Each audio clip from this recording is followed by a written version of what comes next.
हिमालय की जड़ी बूटियाँ, हमारे ऋषियों की परंपराएं, हमारा स्वास्थ्य, यह आयुर्वेद वास्तव में हमारा एक जीवन दर्शन है। तो इस आयुर्वेद के जो रहस्य हैं, उनसे हमारा जीवन का जो संबंध है, उस आयुर्वेद के द्वारा जीवन को जो हम सुंदर बना सकते हैं, उसके लिए जो उपाय हैं हम चर्चा कर रहे हैं। पाइपर लॉन्गम, इसको हम बोलते हैं पिपली। हालांकि मेरे चारों ओर इसका जंगल है और कीड़े मकोड़े भी बहुत हैं, और पर यह औषधीय पौधा है। जब मनुष्य के लिए यह बहुत लाभकारी हो सकता है, तो निश्चित रूप से इस पौधे से बहुत सारे कीट पतंग भी अपने नया जीवन को पा रहे होंगे। तो हम चर्चा कर रहे थे आज पाइपर लॉन्गम के विषय में। यह पिपली आयुर्वेद का बहुत प्रसिद्ध और यह जाना पहचाना नाम है। आयुर्वेद को जानने वाला, थोड़ा सा भी जान रखने वाला व्यक्ति यह जानता है कि जिस तरह से हरड़ बहेड़ा आंवला को हम त्रिफला बोलते हैं, इसी तरह से पीपल, काली मिर्च और सौंठ तीनों द्रव्यों को मिलाकर के बनता है त्रिकटु, जिसको त्रिकुटा भी बोलते हैं। त्रिकुटा वास्तव में वह हमारे बहुत सारे रोगों का खत्मा करता है, समाप्त करता है और बहुत ही गुणकारी है। तो पिपली ये त्रिकटु का एक प्रमुख घटक और हमारे बहुत सारे रोगों के लिए समाधान करने के लिए, रोगों को परिसमाप्त करने के लिए एक मुख्य औषधि। हालांकि यह हमारे देश में मैंने देखा, जब हम लोग आसाम के सुदूर क्षेत्रों में, आदिवासी क्षेत्रों में जब हम कार्य करते थे, हमने वहाँ पर बहुत दवाइयाँ लोगों के लिए, सेवा के लिए हम अपने सर पे रख करके पूरे उस क्षेत्र में घूमते थे। हमने देखा पूरे जंगल में पिपली इस तरह से उगती है मानो कि वर्षों पहले हमारे पूर्वज वो पिपली के बीज को डाल करके गए हों।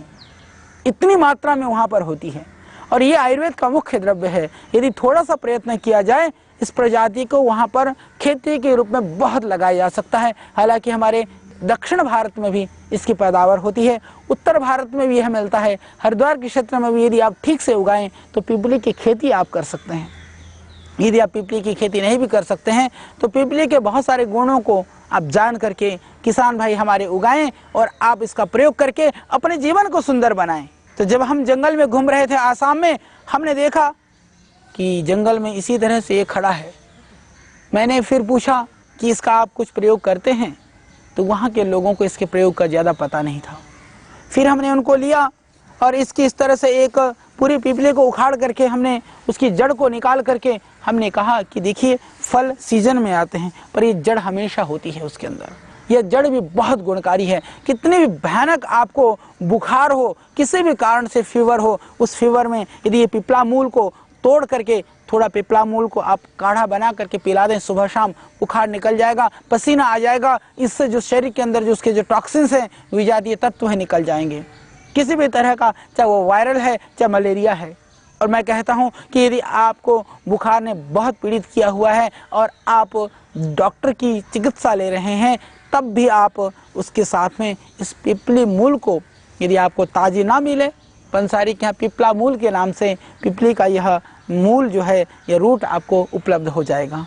तो पिपला मूल को आप उबाल करके काढ़ा बना करके पिएं। इससे आपको बुखार से मुक्ति तो मिलेगी ही, और बुखार के बाद में जो आपका लीवर डैमेज हो जाता है, जो भूख खत्म हो जाती है, जो शरीर में कमजोरी आ जाती है, वो कमजोरी दूर होगी और इससे आपका जो बुखार है वह हमेशा के लिए ठीक हो जाएगा और आगे भी आपका लीवर इतना मजबूत हो जाएगा, बल सबल हो जाएगा कि दूसरी तरह की फिर बीमारियां जल्दी से आएंगी नहीं। इसके अतिरिक्त चव्य, चित्रक, पीपल, पिपला मूल और सौंठ, इन 5 द्रव्यों को मिलाकर के होता है पंचकोल। यह पंचकोल का काढ़ा ये आपके थायराइड को ठीक करता है, आपके मोटापा को कम करता है। जिन माता बहनों को कम पीरियड होती है उसमें वह लाभ करता है। तो उसमें पीपल और पिपला मूल, पिपली के 2 द्रव्य उसमें डाले जाते हैं। और यदि वो 5 द्रव्य उपलब्ध ना भी हो, पीपल और पिपला मूल, पीपल मीन्स एक वृक्ष पीपल होता है, वह नहीं, यह पिपली और इस पिपली की जो जड़ है, दोनों को मिला करके आप बराबर मात्रा में ले लें। लगभग दोनों को मिलाने के बाद में जब आप 1.5 ग्राम पीपल हो, 2 ग्राम 3 ग्राम इसकी जड़ हो, या 1.5 ग्राम पीपल हो, 1.5 ग्राम पीपला मूल हो, 3 ग्राम ले करके आप दोनों को मिला करके आप काढ़ा बना करके पिएं। जो मेरी माताओं को, हमारी बहनों को, जिनको पीरियड में प्रॉब्लम होती है, बहुत पेन होता है, बहुत दर्द होता है, या पीरियड समय पर नहीं होता है, उसके लिए यह बहुत अचूक औषधि है। थोड़ा गर्म है, हाँ, ध्यान रखें। जो ज़्यादा गर्मी होती है तो थोड़ी सी कम मात्रा में ले सकते हैं। आयुर्वेदिक दवाइयों में इतनी ही सावधानी आपको रखनी है, ज़्यादा परेशान होने की ज़रूरत नहीं होती है। कुछ औषधियों में जहाँ जहाँ ज़्यादा ज़रूरत है सावधानी की, मैं ज़रूर आपको बताने का प्रयत्न करता हूँ। बाकी छोटी मोटी सावधानियों की ज़रूरत होती है। जैसे आपकी शरीर की प्रकृति गर्म है तो आप गर्मी का मौसम है, थोड़ी कम मात्रा में आप ले लें, थोड़ी डोज कम कर दें अपनी अवस्था के हिसाब से, अपनी आयु के हिसाब से और आपकी शारीरिक बल और अबल के हिसाब से। बल का मतलब ये नहीं है कि कोई मोटी तगड़ी सी है तो उसको बहुत ताकत है, ऐसा नहीं है। प्रायः हम शरीर की शक्ति का आकलन शरीर के स्थूलता से और पतलेपन से करते हैं, कि बहुत स्थूल काय भी बहुत कमज़ोर हो सकते हैं, जो बिल्कुल दुबले पतले भी बहुत बहुत बलशाली भी हो सकते हैं। तो उस हिसाब से जिसका शरीर का जितना सामर्थ्य हो उस हिसाब से इसकी मात्रा का आप निर्धारण कर सकते हैं। ये बहुत ही गुणकारी है। इसके अतिरिक्त जिनको सर में दर्द है, सर में दर्द होने पर हमने प्रायः देखा किसी किसी को आदत पड़ती है वो नशे वाली जो चीज़ है, हालांकि आजकल बहुत कम है, और नशे की तो हरिद्वार में बहुत सारी फैक्ट्रियाँ हैं। नशे बनाया जाता है तंबाकू से और यूज़ होता है उधर जम्मू कश्मीर में ज़्यादा। परंतु नशे लेने के लिए आपको तंबाकू की ज़रूरत नहीं है। नशे के लिए आपको ज़रूरत है, मैं समझता हूँ कि आप पिपली का पाउडर कर लें, हल्का सा भून लें, भूनने के बाद में फिर आप जोर से सूंघ लें चुटकी भर ले करके। इससे जो है आपका नज़ला जुकाम भी ठीक हो जाएगा और उससे आपका सर दर्द भी ठीक हो जाएगा। तो जिनको नज़ले की शिकायत है, जुकाम की शिकायत है, जिनको नशे लेने की आदत है और तंबाकू के नशे को छोड़ना चाहते हैं, तो पिपली का नशे आप उसका प्रयोग कर सकते हैं। बहुत ही लाभकारी है। और यदि जिनको नींद कम आती हो, नींद लाने में भी पिपली बहुत अच्छी औषधि है। ज़्यादा नहीं, सिर्फ 1 ग्राम पिपली का पाउडर कर लें और 1 ग्राम पाउडर को रात को सोते समय दूध में उसको या तो पकाएं और या फिर उस पाउडर को ले करके आप दूध पी करके रात्रि को सो जाएं। बहुत अच्छी नींद आएगी, उससे कफ नहीं बनेगा, उससे आपके शरीर में दर्द नहीं होगा। और जो मैंने बताया त्रिकटु, पीपल, काली मिर्च और सौंठ, तीनों को मिला करके आप पाउडर करके रखिए। यदि उसको 2-3 ग्राम की मात्रा में प्रातः सायं सेवन करते हैं तो उससे आपके कफ रोगों से होगी मुक्ति। किसी भी तरह का कफ का रोग है, बलगम है, खांसी है, उसमें भरपूर मिलेगा आपको आराम। बहुत ही अच्छा प्रयोग है कफ के लिए, बलगम के लिए।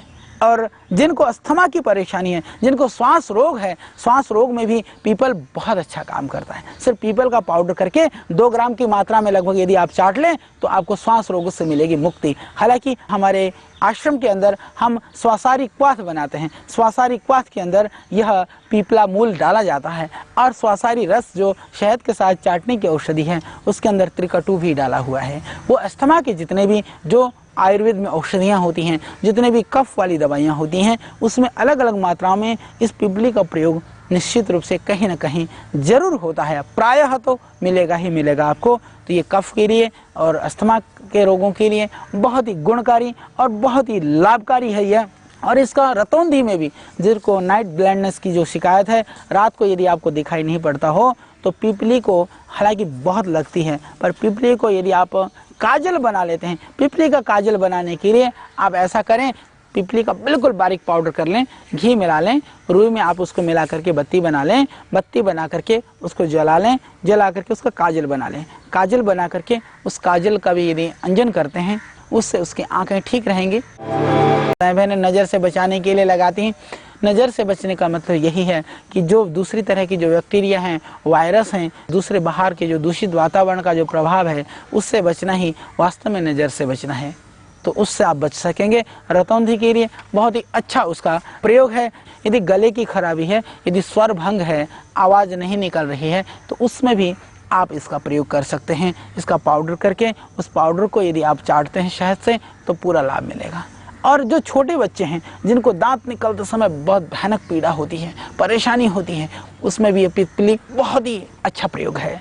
क्या करें, पिपली को थोड़ा सा घिस लीजिए, चंदन की तरह से पिपली को घिस करके उसमें थोड़ा सा शहद मिला करके बच्चे को चटा दीजिए। उससे उनका जो इंडाइजेशन की जो शिकायत है, पेट में अफारा है या बच्चों का कफ बढ़ा हुआ है, तो कफ के लिए भी, अफारा के लिए भी बहुत ही अच्छा है। और दांत निकालते समय जो होने वाली परेशानी है और उससे जिनको दस्त लगते हैं, दस्त के लिए भी बहुत ही अच्छा है। तो कोलाइटिस के लिए भी ठीक है, संग्रहणी के लिए भी अच्छा है। बच्चों को जो हरा पीला दस्त होता है, बड़े लोग ले लें तो ज़्यादा ले लें। और आपको यदि पशु को भी दस्त लग जाए, गाय भैंस को भी दस्त लगे या गाय भैंस को भी इस तरह की कफ की या इस तरह की शिकायत है, तो आप ज़्यादा मात्रा में सेवन करा सकते हैं। लगभग 4 गुनी या 8 गुनी, हम आदमी को 2 ग्राम बता रहे हैं तो आप पशुओं को 15-16 ग्राम दे दीजिए, तो इससे पूरा लाभ होगा। और इसके अलावा एक और प्रयोग है जिसको पिपली कल्प बोलते हैं। शास्त्र में तो वो 50-60 पिपली तक पहुंचाने का विधान है, पर आजकल लोगों के अंदर इतनी शक्ति नहीं है, इतना सामर्थ्य नहीं है। ऋषियों ने इसीलिए देश काल परिस्थिति के हिसाब से औषधि के जो मात्रा है उसका निर्धारण का विधान किया। और कभी कभी हमारे जो वैद्य लोग हैं आपस में इस बात को लेकर के बहस भी करते हैं कि औषधि की मात्रा का निर्धारण कैसे हो। मैं कहता हूं कि जितनी मात्रा आज शारीरिक क्षमता को देखते हुए अनुकूल हो, उतनी मात्रा ही सर्वोत्तम है। तो पिपली कल्प के लिए हमने 11 पिपली तक का जरूर कराया है। 11 पिपली तक के लिए पिपली कल्प करने के लिए मैं आपको उपाय बताता हूँ। श्रद्धेय स्वामी जी भी इस उपाय को बताते हैं।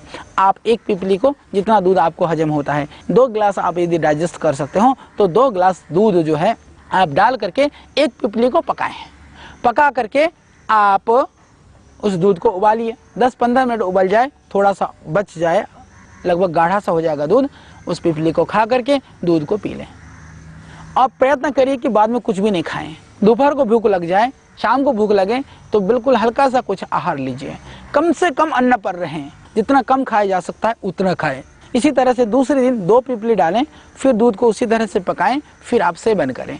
तीसरे दिन 3 पिपली, इसी तरह से आप 11 पिपली, क्योंकि 11 पिपली की जो मात्रा होती है प्रायः वह ज़्यादा डोज हो जाती है, तो फिर उसी तरह से धीरे धीरे आप घटाएं। तो यह आपका हुआ पिपली कल्प। लगभग यह 21 दिन में 3 सप्ताह आपको लगेगा। फिर आप देखेंगे कि उस समय में आप यदि आहार पे संयम रखते हैं तो इससे दूर होगा आपका कफ, आपका अस्थमा, और इससे शरीर बनेगा सुंदर, आपको चेहरे पर आएगी कांति, और आपके दर्द, जोड़ों में दर्द वगैरह है तो उससे मिलेगी मुक्ति, और आपको मोटापा है तो मोटापा हो जाएगा कम। यह पिपली कल्प बहुत ही एक शास्त्रीय, बहुत ही दिव्य प्रयोग है, उसका भी आप प्रयोग कर सकते हैं। और हृदय रोग में भी पिपली और छोटी इलायची का पाउडर करके 1-1 ग्राम, पिपली 1 ग्राम, छोटी इलायची 1 ग्राम, यदि अर्जुन के छाल के काढ़े में डाल करके पिएं तो हृदय की शक्ति बढ़ेगी। दूध में डाल करके पिएं तब भी आपके हृदय को ताकत देगी। ये बहुत ही अच्छा प्रयोग है हृदय के ताकत के लिए, हृदय संबंधी रोगों को दूर करने के लिए। और किसी भी तरह से माताओं बहनों को दूध की कमी है तो शतावर बहुत गुणकारी है। यदि 3 ग्राम शतावर का पाउडर के अंदर 1 ग्राम या 2 ग्राम पिपली का चूर्ण मिला करके दूध में पका करके भी ले सकते हैं, इससे दूध बढ़ेगा। यदि नहीं पका करके लेना हो तो 5 ग्राम पाउडर को, या फिर थोड़ी कम लेना चाहती हैं तो 2 ग्राम शतावर का पाउडर और 1 ग्राम पिपली का पाउडर, 3 ग्राम से 5 ग्राम इसकी मात्रा है, इसको मिला करके दूध के साथ आप लें। तो मेरी माताएं बहनें, स्तनपान बच्चों को जरूर कराना चाहिए। आजकल फैशन में लोग स्तनपान नहीं कराते हैं। हमारे यहाँ तो प्राचीन काल से आप जानते हैं ना, जब चैलेंज किया जाता है तो माँ के दूध का चैलेंज किया जाता है कि आजा मैदान में, यदि तूने पिया है माँ का दूध तो माँ के दूध से आप बच्चे को वंचित न रखें, दूध जरूर पिलाएं। और आज जो स्तन कैंसर आदि जो भयानक बीमारियां हैं उसका एक मूल कारण है वह स्तनपान न कराने से भी जो माताएं बहनों के जो स्तन में दूध रह जाता है वो बाद में जाकर के विकृति पैदा करता है और स्तन कैंसर आदि होने की संभावनाएं भी रहती हैं। उससे जो आपकी ममता है वो कहीं पूरी तरह से जागृत नहीं हो पाती है। यदि आप बच्चे को स्तनपान नहीं कराती है तो बच्चे का जो शारीरिक सौष्ठव और जो बच्चे की जो शक्ति है, हम तो देखते हैं यदि जिस बच्चे को, जिस गाय के बछड़े को, बछड़ी को ज़्यादा दूध मिलता है वह हृष्ट पुष्ट होता है, जिसको दूध नहीं मिलता है वो जीवन भर कितना भी टॉनिक और खुराक खिला दो फिर भी कमजोर रह जाता है। जिस बच्चे को माँ का दूध भरपूर मिलता है वो मानसिक रूप से, शारीरिक रूप से और आध्यात्मिक रूप से सबल रहता है। इसलिए बच्चे को दूध जरूर पिलाइए। पर दूध यदि कम आता है तो माताएं, मैं बता रहा हूँ आपको उपाय, आप पीपली और शतावर का पाउडर करके आप इसका प्रयोग कर सकते हैं। इससे दूध बढ़ेगा। 2 ग्राम शतावर का पाउडर, 1 ग्राम पीपली, या मैं यूँ कहूँ कि 2 भाग शतावर 1 भाग पीपली, दोनों को मिला करके आप पाउडर सुबह शाम दूध के साथ सेवन करिए। इससे आपका दूध बढ़ेगा और इससे आपका बच्चा भी हृष्ट पुष्ट होगा। आपको इससे आपके शरीर में कमजोरी नहीं आएगी, इससे आपके शरीर में दर्द नहीं होगा। इसमें आपकी कमजोरी के लिए, आपके शरीर के पीड़ा के लिए, और जब डिलीवरी के बाद में आपका शरीर जो पेट फूल जाता है वो भी नॉर्मल इसमें आ जाएगा। और जनरली भी यदि कभी पेट में दर्द भी हो, 1 ग्राम पीपली का चूर्ण शहद मिला करके चाटने से भी वह भी कम हो जाता है। जैसे मैंने बताया, पीपली और पिपला मूल का काढ़ा बना करके पीते हैं तो इससे मोटापा भी कम हो जाता है। हालांकि इसके बहुत सारे प्रयोग हमारे शास्त्रों में लिखे हैं। इतने सारे प्रयोग हैं लीवर के लिए, जिनका लीवर बढ़ा हुआ है या स्प्लीन बढ़ा हुआ है, उसके लिए भी यदि पीपली का काढ़ा बना करके पीते हैं, पीपल के जड़ का भी काढ़ा बना करके पीते हैं। काढ़ा बनाने के लिए लगभग 5 ग्राम की मात्रा में पिपला मूल ले लें, 1 ग्राम पीपली ले लें, दोनों को उबाल करके 200 ग्राम पानी में 50 ग्राम बचे छान करके पिएं। बहुत सारे इसके प्रयोग हैं, बहुत सारे प्रयोग हैं, पर इतना जरूर सोचिए कि ये पीपली बहुत गुणकारी है। तो ये बहुत ही अच्छा है दर्द के लिए, और दर्द वाले तेल में भी यह पड़ता है, और लीवर के लिए, आपके प्रसूति रोग के लिए, आपके दूध को बढ़ाने के लिए, आपके भूख को बढ़ाने के लिए बहुत ही गुणकारी है। तो इस पीपली के बहुत सारे प्रयोगों को आपने सीखा, तो ये बिल्कुल निरापद है। और अपने घर में पीपली लगाइए, कितना सुंदर लगता है, कितना अच्छा पौधा है, देखने में देखिए कितना अच्छा लग रहा है। घर की सुंदरता को और आपके तन की सुंदरता को, तन भी सुंदर, घर भी सुंदर और शरीर रोग मुक्त, उसके लिए पीपली भी लगाइए, उसका प्रयोग कीजिए, औरों को भी इसके प्रयोग से आप उनको लाभान्वित कराइए। और कल फिर हम एक और औषधीय पौधे के साथ होंगे आपके साथ लेकर के, और ढेर सारी नई नई